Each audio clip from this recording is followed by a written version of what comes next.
ఆంధ్రప్రదేశ్ ముఖ్యమంత్రి జగన్పై రాయితో దాడి చేసిన నిందితులను పోలీసులు గుర్తించినట్లు తెలుస్తోంది.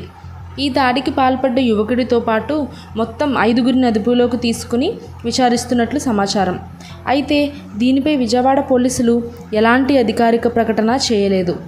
కేసు దర్యాప్తుకు సంబంధించి వివరాలు బయటకు పొక్కకుండా జాగ్రత్తలు తీసుకుంటున్నారు. మంగళవారం సాయంత్రం ప్రెస్ మీట్ పెట్టి వివరాలు వెల్లడించే అవకాశం ఉందని తెలుస్తోంది. సెల్ ఫోన్ డేటాతో పాటు క్లూస్ టీం పరిశీలనలో కీలక సమాచారం లభించినట్లు తెలుస్తోంది.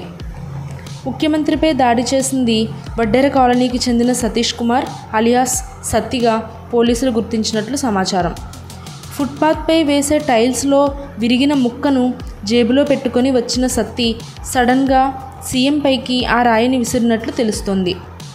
మంగళవారం ఉదయం సత్తితో పాటు అతడి పక్కనే ఉన్న ఆకాష్, దుర్గారావు, చిన్న, సంతోష్లను కూడా అదుపులోకి తీసుకున్నట్లు తెలుస్తోంది.